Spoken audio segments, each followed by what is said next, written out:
I see another foolish soul has had the misfortune of donning my silver chain.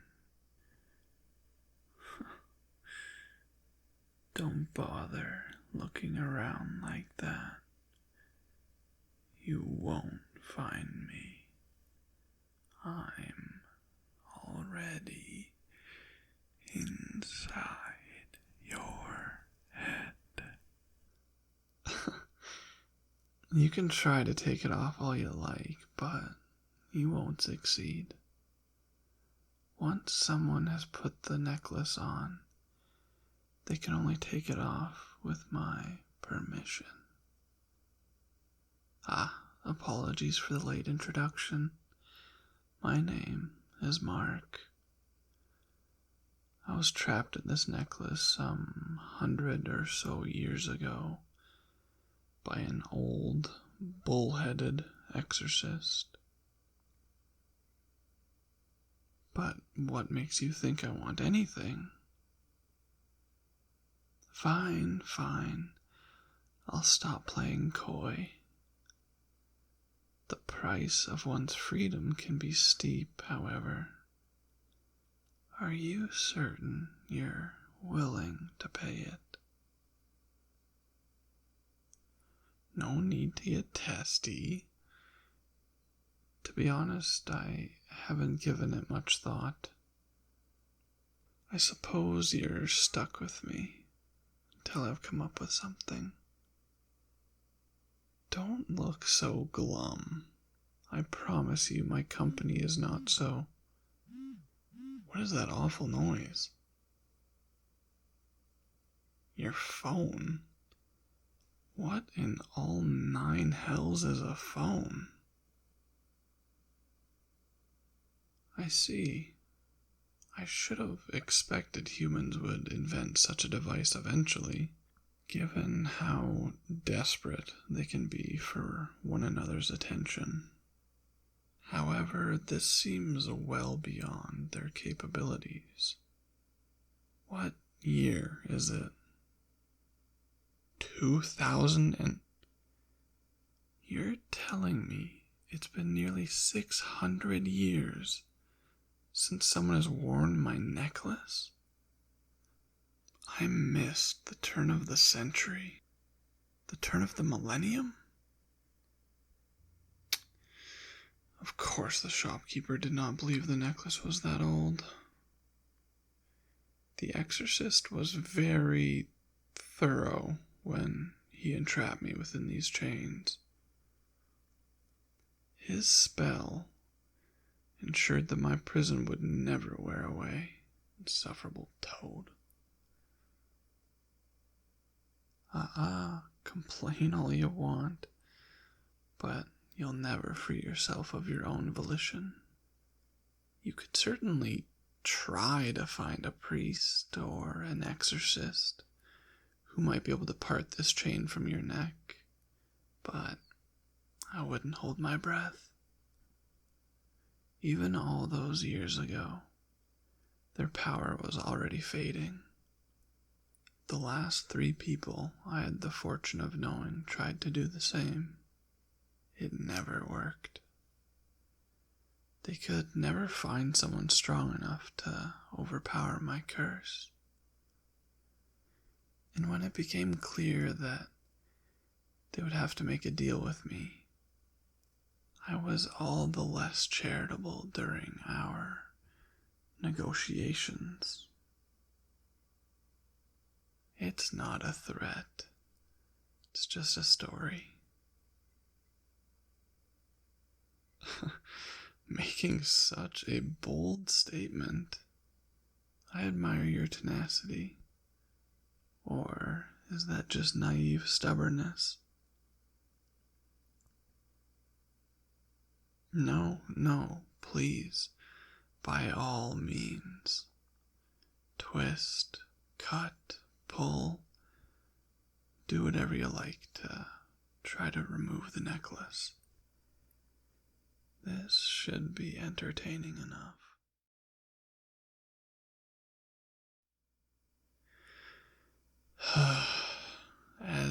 amusing as it is to watch you wrestle with a string of silver, I have to admit that this display is losing its novelty. How long until you realize that what I'm saying is true? I am not a voice in your head. I am the only one who can free you from this curse. Is the truth so difficult to accept? Yes, thank you. I'm glad to see that you've come to your senses. Ugh, it's that thing again, making its annoying noises and buzzing. What are you smiling for? Don't tell me you harbor affections for this friend of yours. You can't lie to me when I'm in your head. Changing the subject like that. Fine. What do you want to ask? No, I can't just seize control of your body whenever I want. It's far more complicated than that. If you weren't going to believe my answers, why ask me any questions in the first place? You make little sense. Where are we going now? Must we leave your home in order to retrieve food? I'm certain you have something suitable in your cupboards or that giant icebox. No, I don't like going outside. Everything is noisy and constantly moving. It's not even dark when it's night, and there are people everywhere all the time. Don't even get me started on those monstrosities you use to move around. Yes, I speak of those cars. I thought carriages were bad, the stink of horses and oxen staining the air. But these cars are just as bad. They're so often crammed together. Too many incompetent drivers. The constant growl of their engines. Just when I thought humans couldn't get any more obnoxious. What's that supposed to mean? I may be a demon who is guilty of many things, but I am not obnoxious. What makes you think I did anything to get myself trapped in this necklace? I'm a demon. I think the exorcist considered that to be a good enough reason to lock me away. I may not be overly fond of this world, but that does not mean I enjoy being outcast from it for centuries at a time. I was aware of all the years passing, you know. It's not like I was sleeping. But when you're locked in a place like that, the centuries blur together.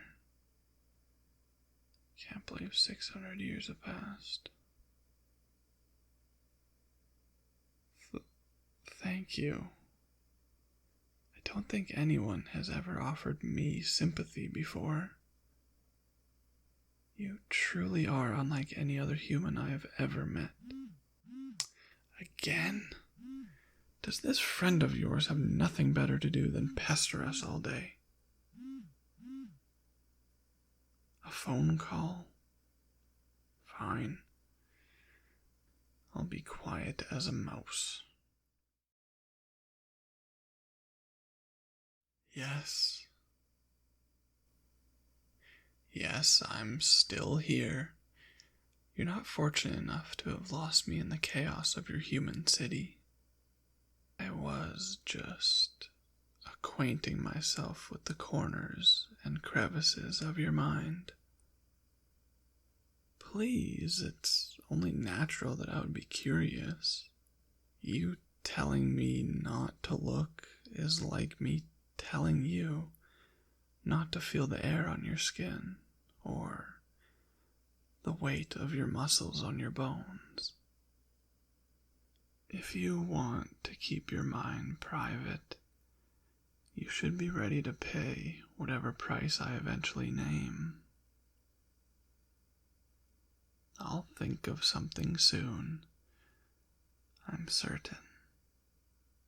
For now, you should get some rest. I can feel your exhaustion as if it were my own. Again, I'll be silent. You won't even know I'm here. You've been frowning all day. Why?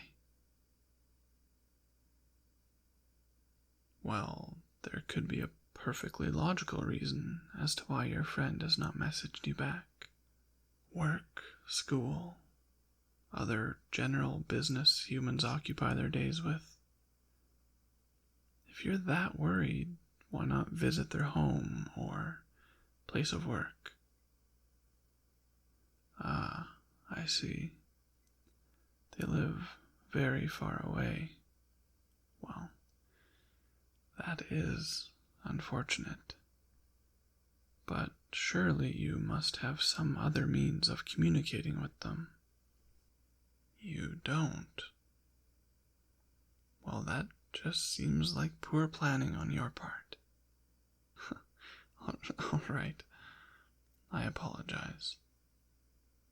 I'm sure they will contact you sooner or later.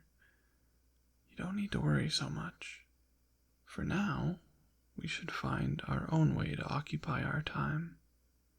I'm sure there's plenty of things you could show me, given how ridiculously large this city is. What? I don't want to be stuck at your boring job all day. Fine. I guess that's true. As stuck as you are with me, I'm stuck with you. Let's just try to make the most of it.